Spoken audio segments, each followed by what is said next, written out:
बहुत अच्छे से याद होना चाहिए, ठीक है ना, कंसेप्ट बहुत अच्छे से याद होना चाहिए। तो ये बात समझिए, अगर नीट 2022 की भी बात करें ना आप, तो पेपर वैसा ही आएगा। आप इतना सरप्राइज्ड होकर क्यों पूछते हो कि सर व्हाट अबाउट नीट 22, क्या होगा सर, क्या हो जाएगा?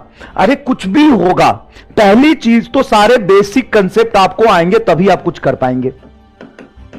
बेसिक कंसेप्ट और बेसिक थ्योरी का जब तक आपको फील नहीं आया है तब तक आप कुछ नहीं कर पाएंगे। और एक चीज हमेशा याद रखिए, जल्दीबाजी में कुछ नहीं होता, और एटलीस्ट फिजिक्स तो होता ही नहीं है, फिजिक्स तो होता ही नहीं है। अगर आप ये कहोगे ना कि आप मतलब हम कर लेते हैं ना, हम 2 महीने में फिजिक्स कर लेते हैं, नहीं होता है। जल्दीबाजी में फिजिक्स तो कभी हो ही नहीं सकता। आपको रिगरस मेहनत करना पड़ेगा, रिगरस मेहनत करना पड़ेगा।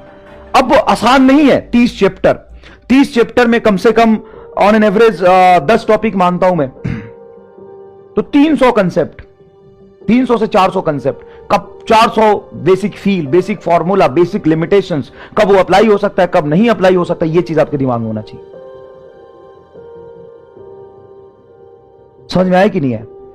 उसके बाद बेसिक फॉर्मूले पे क्वेश्चन करने की प्रैक्टिस, कैलकुलेशन फास्ट होना चाहिए, सोचने का तरीका आना चाहिए, और सबसे ज्यादा इंपॉर्टेंट आपको लैंग्वेज वाले सवाल करने की प्रैक्टिस करनी पड़ेगी। सिर्फ कंसेप्ट से कभी भी काम नहीं चलेगा।